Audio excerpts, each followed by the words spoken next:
The massive Imperial fleet emerged from hyperspace at the edge of the solar system, their dark metal ships blocking out distant stars. Admiral Tom Parker stood at the United Earth Defense Command Center, watching the holographic display as thousands of alien vessels positioned themselves in a battle formation. "They're hailing us on all frequencies," reported Lieutenant James Wilson, his fingers dancing across the control panel. The room fell silent as the main screen flickered to life. The alien that appeared had gray skin and wore an ornate uniform covered in medals. Its 4 eyes blinked in sequence as it spoke in perfect English. "I am Grand Marshal Robert of the Galactic Empire. Your world has been chosen to join our glorious empire of 1,000 species. Resistance is pointless. Submit now, and we will be merciful." Admiral Parker exchanged looks with General Mary White, who commanded Earth's ground forces. They had prepared for this day for over a century, ever since humans had detected the first signs of the Empire's expansion 50 years ago. Earth had been quietly building its defenses. "Grand Marshal," Parker replied, keeping his voice steady, "Earth has no interest in joining your empire. We respectfully decline your offer and request that you remove your forces from our solar system." The alien's upper eyes narrowed. "You misunderstand. This is not an offer. It is a demand. You will submit, or we will take your world by force. You have 1 hour to reconsider." The screen went dark. Parker turned to the room full of military commanders and political leaders. President William Thompson stood up from his chair, his face determined. "We all knew this day would come. Are our defenses ready?" "Yes, sir," General White answered. "Operation Shield Wall is fully operational. All civilian populations have been moved to the underground cities. Our orbital platforms are armed and waiting." The next hour passed in tense silence. The Imperial fleet remained motionless, their ships forming a dark wall across space. When the time was up, Grand Marshal Robert appeared again on the screen. "What is your answer?" he demanded. President Thompson stepped forward. "Our answer is no, and we warn you. Any hostile action against Earth will be met with extreme force. This is your only warning. Leave our system now." The alien leader laughed, the sound harsh and grating. "You primitive species are all the same. Brave words before you see our true power. We have conquered worlds far more advanced than yours.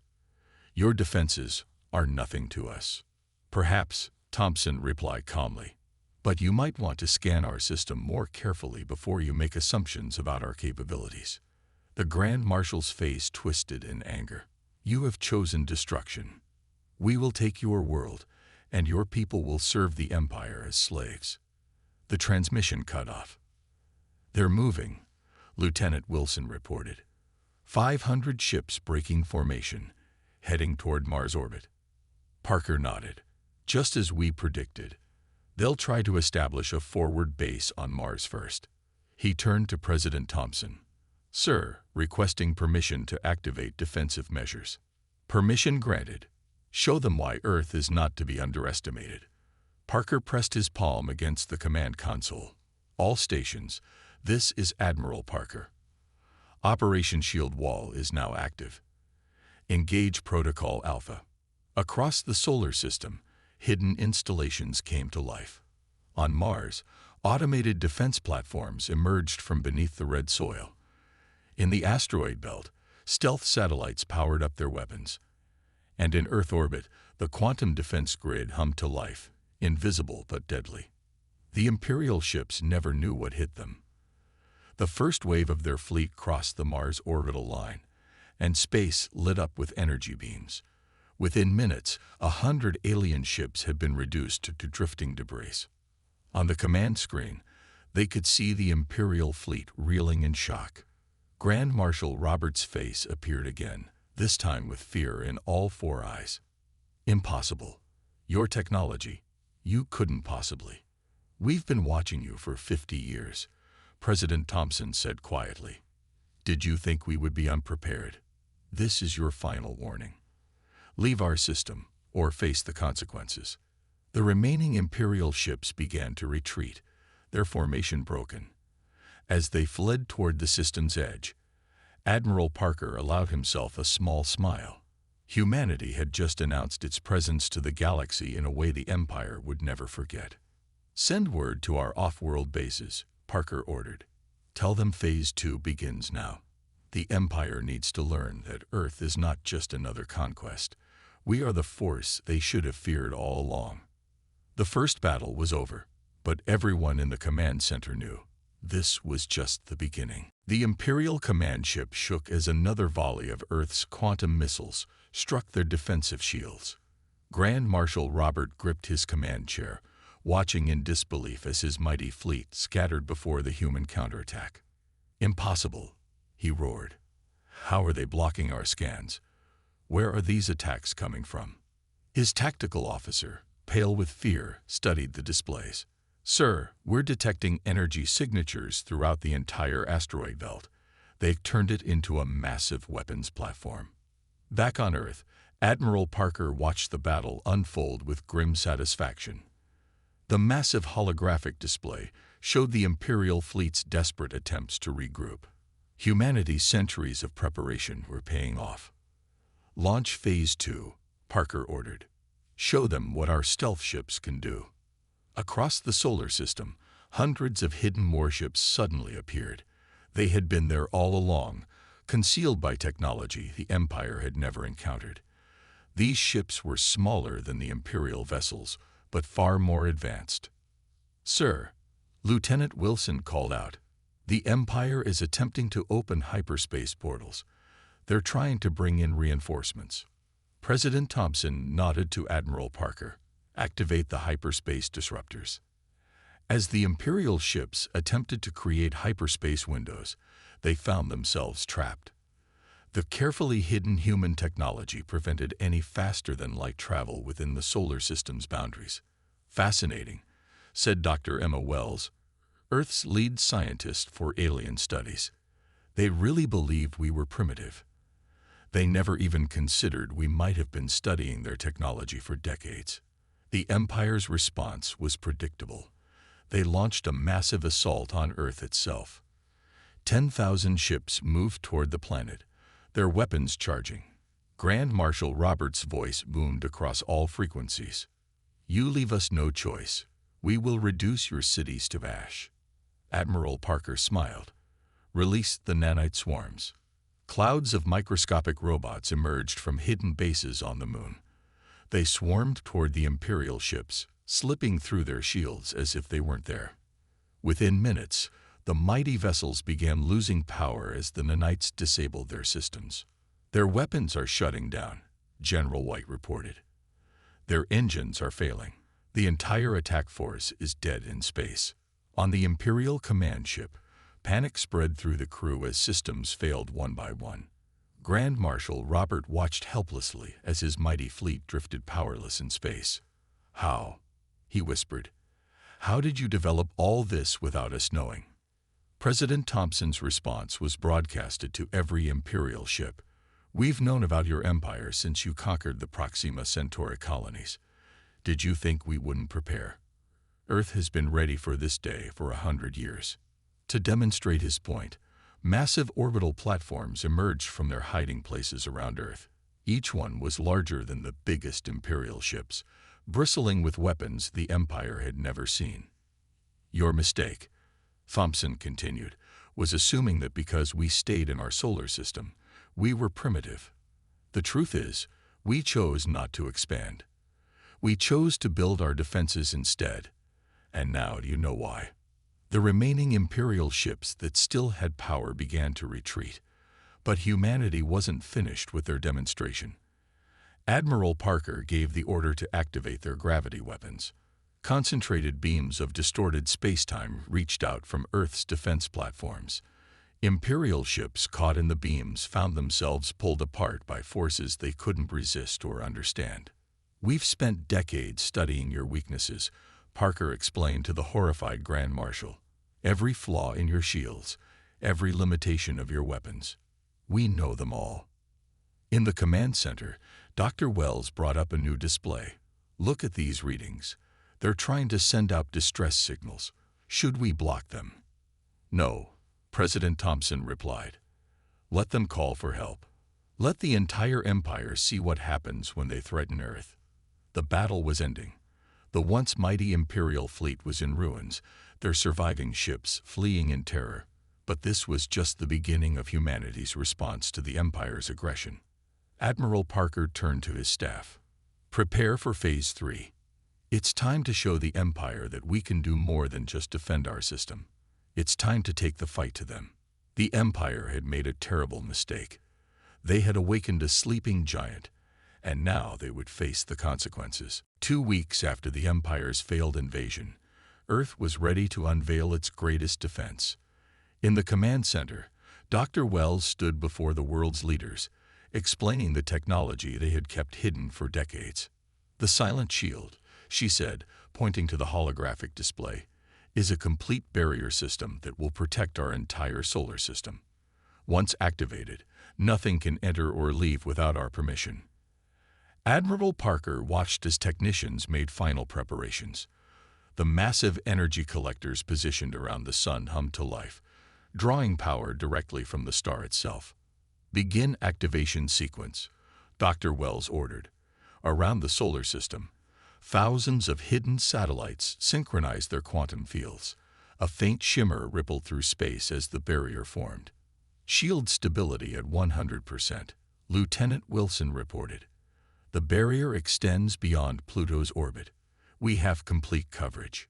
President Thompson nodded in approval. And you're certain the Empire can't break through? They can't even detect how it works, Dr. Wells replied. We based it on physics they haven't discovered yet. To them, it will appear as if our solar system simply vanished from their sensors. The Empire didn't take long to test the shield. A fleet twice the size of the first invasion force arrived at the barrier's edge. Their most powerful weapons had no effect. Their scans couldn't penetrate it. It was as if they were firing at a wall of pure nothing. In the Imperial palace on their home world, the Emperor himself watched in fury as reports came in. His best scientists could not explain how humans had created such perfect defense. More power, the Emperor commanded. Bring in the planet-killer weapons. The Empire's most destructive ships arrived, carrying weapons that could crack worlds in half. They fired everything they had at Earth's barrier. The results were spectacular, but not in the way the Empire hoped. Their energy weapons were absorbed completely. Their physical projectiles bounced off harmlessly. Some ships tried to ram the barrier at full speed, only to be gently pushed back as if by an invisible hand. On Earth, Dr. Wells monitored the readings with interest. The barrier is actually getting stronger. It's learning from their attacks, adapting its defenses. The more they try to break it, the tougher it becomes. Admiral Parker allowed himself a rare laugh. They still don't understand. We're not just defending ourselves. We're studying them. Every attack teaches us more about their technology. The Empire's frustration grew. They tried sending small probes, energy beams, communication signals. Nothing could penetrate the Silent Shield. Earth had effectively removed itself from the galaxy. But humanity wasn't finished. Dr. Wells revealed the next phase of their plan to the world leaders. The barrier doesn't just keep things out, she explained. It lets us control exactly what can pass through. We can extend safe passages to friendly ships while keeping hostiles out. And more importantly, we can project the barrier technology to protect other worlds. President Thompson leaned forward. You mean we can help other planets defend themselves against the Empire? Exactly, Dr. Wells smiled. We've already received requests for help from 3 systems that want to break free from Imperial control. We can shield them the same way we've shielded Earth. The implications were enormous. The Empire's power was based on their ability to threaten and invade other worlds. If those worlds could defend themselves with Earth's technology, the Empire's grip on the galaxy would crumble. In orbit, Earth's new defense fleet assembled. These ships were equipped with portable versions of the barrier technology. They could extend the Silent Shield to protect any world that asked for help. Admiral Parker reviewed the mission plans. Our first target is the Centauri system. They've suffered under Imperial rule for too long.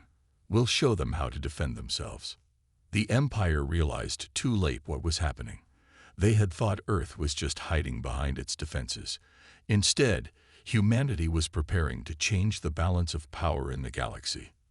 "Send the word to all our allies," President Thompson ordered. "Tell them the time has come. Earth is ready to help them break free." The silent shield had done more than protect Earth. It had given humanity the time and safety they needed to prepare for something bigger: the liberation of the galaxy from Imperial rule. Dr. Wells watched as the first ships prepared to depart through the barrier. "The Empire thought they could conquer us," she said quietly.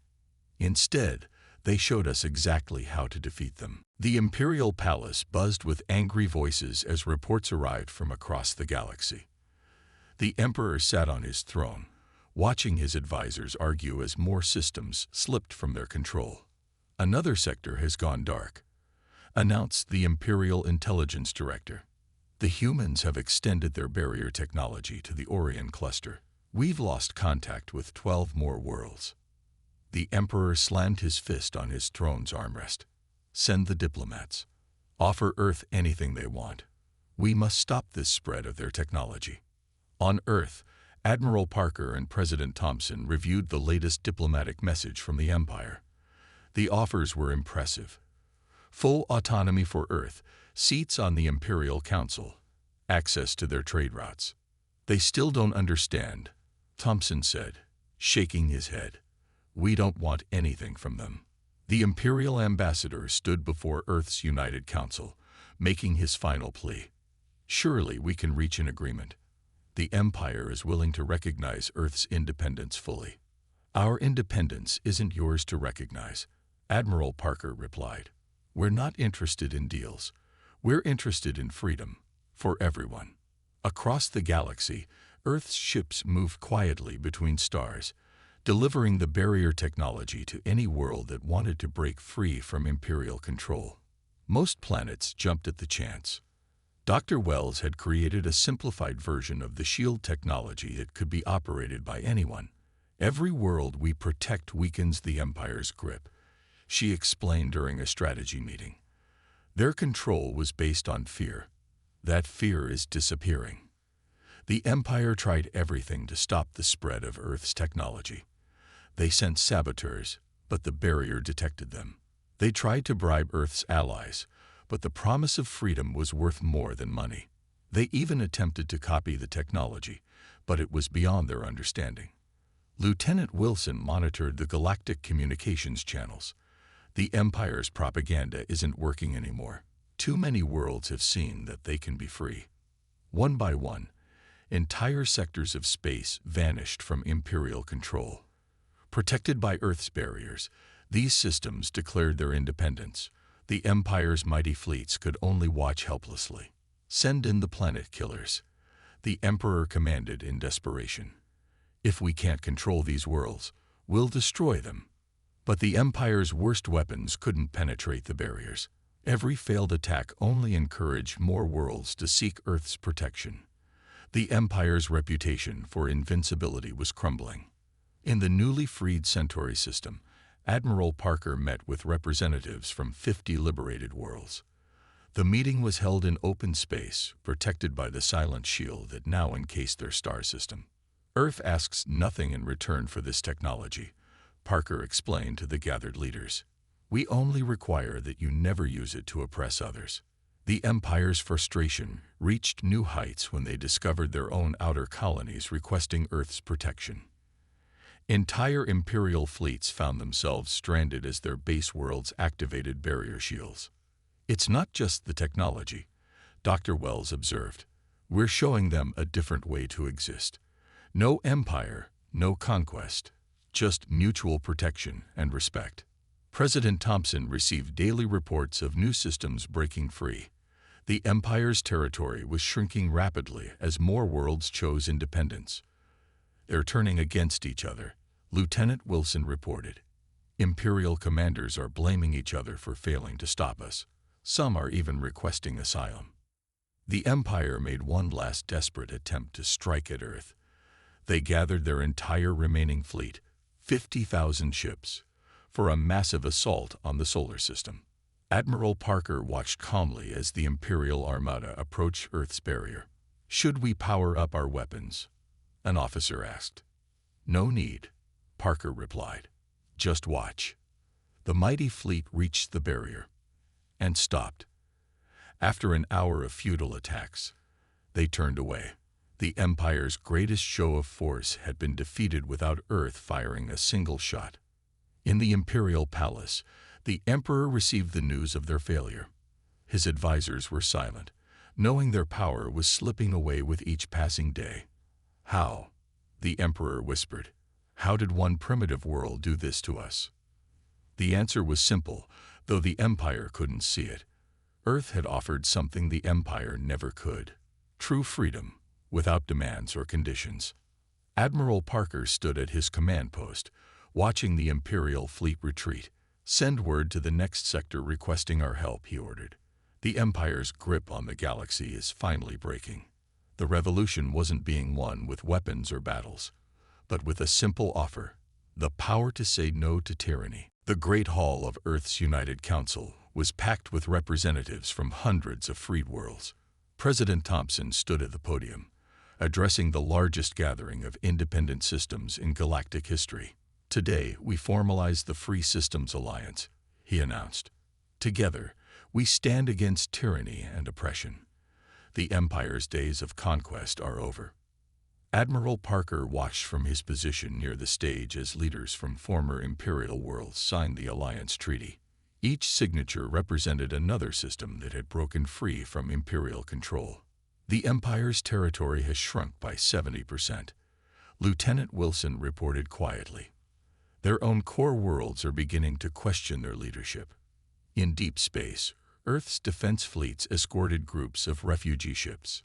Imperial citizens were fleeing to Alliance space, seeking protection under the barrier shields that now protected nearly half the galaxy. Dr. Wells had set up training centers on Mars, teaching representatives from different worlds how to maintain and improve their barrier systems. "The technology adapts to each world's unique conditions," she explained to her students. "It becomes part of your planet's natural defense." The Empire's response to the mass exodus was predictable. They tried to stop their citizens from leaving, but their blockades were useless against ships protected by Earth's barrier technology. "Another Imperial battle group has requested asylum," reported General White. "That's the 5th one this week. Their crews are tired of fighting for a losing cause." The Emperor watched in fury as his empire crumbled. His most loyal worlds were now surrounded by systems protected by Earth's barriers. Trade routes were cut off. Resources became scarce. "We could have been allies," the Imperial ambassador said during his final meeting with President Thompson. "Why did you choose to destroy us instead?" Thompson's response was calm but firm. "We didn't destroy you. We just gave everyone the choice you never offered them." In orbit around Earth, a massive station was under construction. It would serve as the headquarters for the Free Systems Alliance, a symbol of cooperation between former enemies.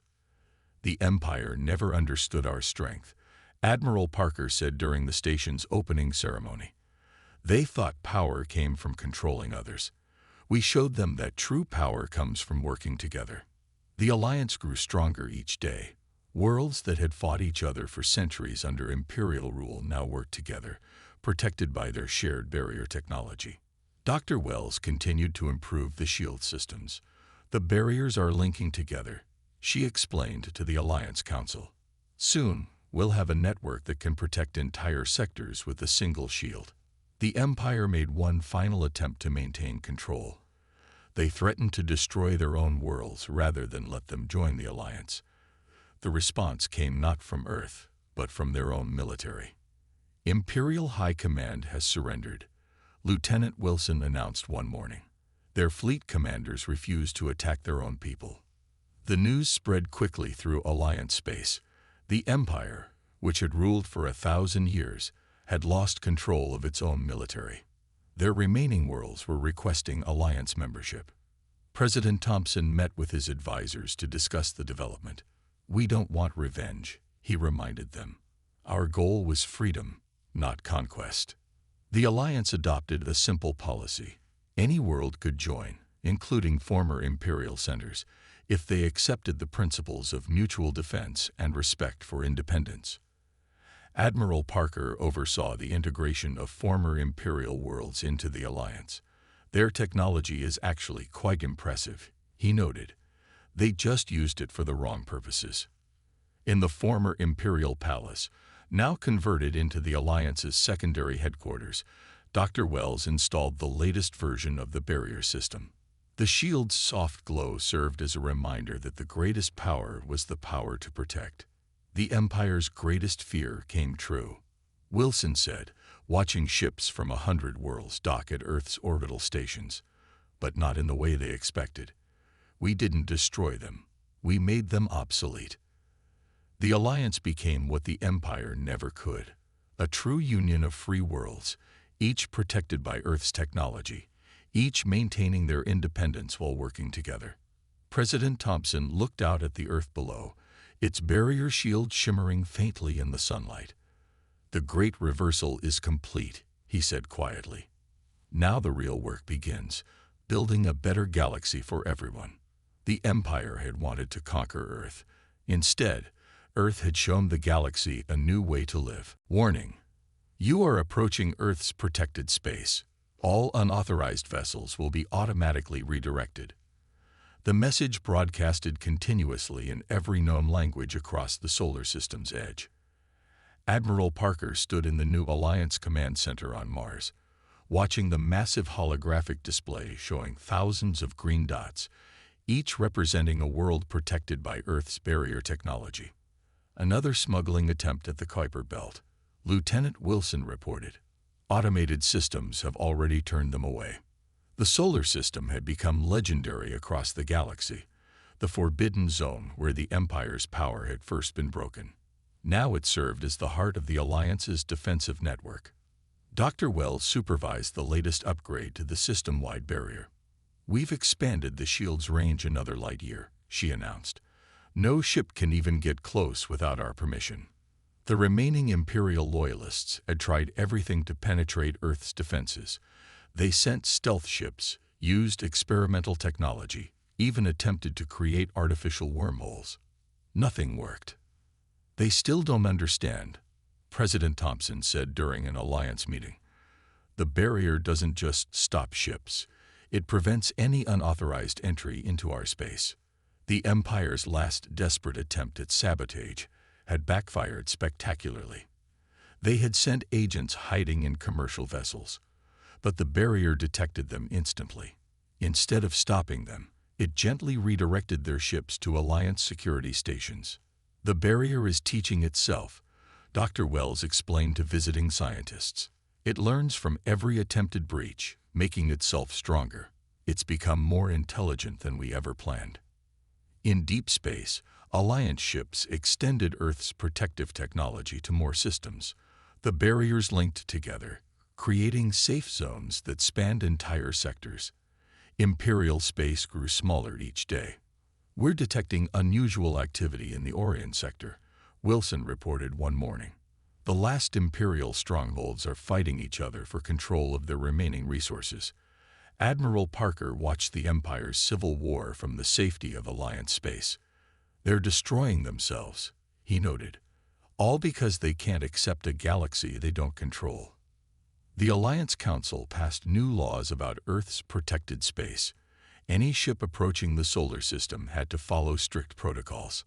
Diplomacy, trade, and cultural exchange were welcome, but military vessels were absolutely forbidden. Earth is our sanctuary, President Thompson explained to Alliance members.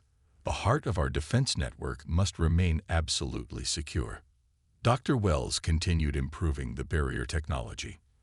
The newest version could differentiate between individual crew members on approaching ships, identifying potential threats before they got close.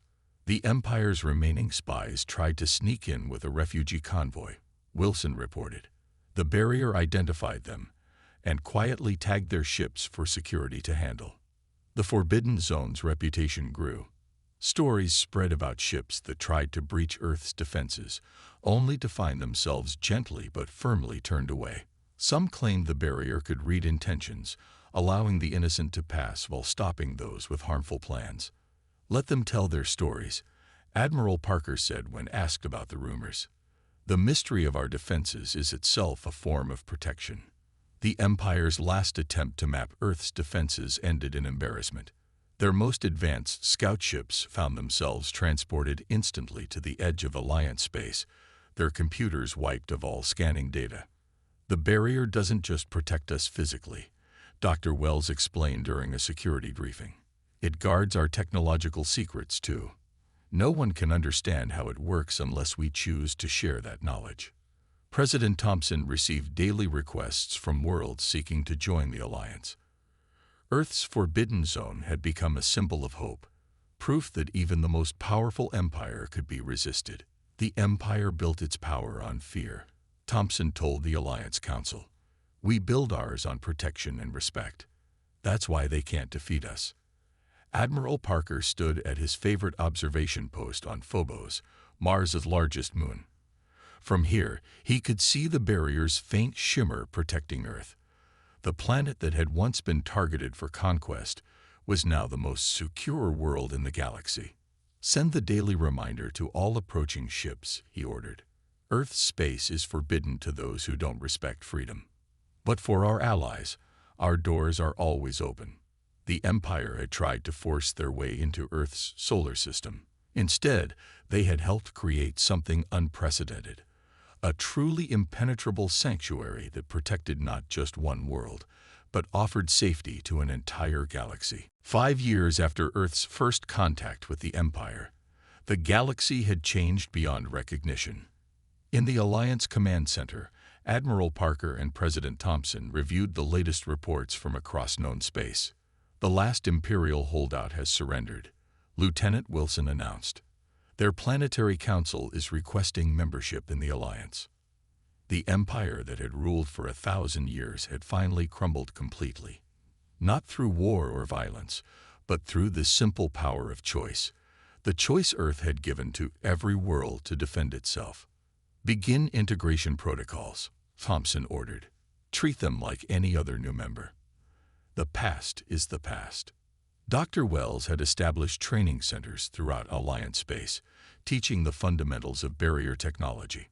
But Earth kept the most advanced versions secure, ensuring no one could ever use the technology for conquest. "The new diplomatic protocols are working perfectly," reported the Alliance foreign minister. "Every new civilization we contact understands. Respect our boundaries, and we'll respect yours." Earth had learned from the Empire's mistakes. Instead of demanding submission, they offered protection. Instead of conquest, they taught defense. The result was a galaxy where freedom had become the strongest force. "Another deep space signal," Wilson said, monitoring the long-range sensors. "Previously unknown civilization, requesting first contact protocols." The Alliance had developed careful procedures for meeting new species. The barrier technology protected them while they established peaceful communication. No one would ever again face the threat of Imperial-style invasion. "Tell them who we are," Admiral Parker ordered. "Let them know they're meeting a galaxy of free worlds, not an empire." In the former Imperial capital, now an Alliance cultural center, representatives from 1,000 worlds gathered to celebrate 5 years of freedom. The halls that once echoed with commands now rang with music from 100 different species. "We didn't just change the empire," President Thompson said in his address. "We changed how civilization works in our galaxy. Power no longer comes from conquest. It comes from cooperation." Dr. Wells had a new project, teaching younger generations about the principles behind Earth's defensive technology. Not the technical secrets, but the philosophy that made it work. "The barrier isn't just a shield," she explained to her students. "It's a symbol. It shows that the strongest defense comes from helping others protect themselves." The Alliance grew, but not through force. New civilizations joined because they saw the benefits of mutual protection and respect. Earth's example showed that true strength came from working together. "We're detecting unusual readings from beyond the galaxy's edge," Wilson reported one day. "Something big is out there." Admiral Parker smiled. "Whatever it is, we're ready. Not just Earth this time, the whole Alliance." The galaxy had entered a new age. Trade flourished between protected worlds. Cultural exchange brought new ideas and innovations. The fear that had marked the Imperial era was gone. "This is what we wanted all along," Thompson told the Alliance Council. "Not to rule, but to create a place where everyone could be free and safe." The Empire's fall had taught the galaxy an important lesson. The greatest power wasn't the ability to conquer, it was the ability to protect. Earth hadn't set out to rule the galaxy. They had shown it how to defend itself. "New contact protocols are spreading beyond Alliance space," Wilson noted. "Even independent worlds are adopting our methods." Earth maintained its special status, the heart of the Alliance, the forbidden zone that had started it all. But now it wasn't alone. Every world had the power to protect itself, to choose its own path. "The Empire thought we were hiding behind our barrier," Dr. Wells told her students. "They never understood we were building something bigger, a galaxy where no one would need to hide." Admiral Parker stood in the observation dome of the Alliance headquarters, watching ships from 100 worlds move peacefully through space.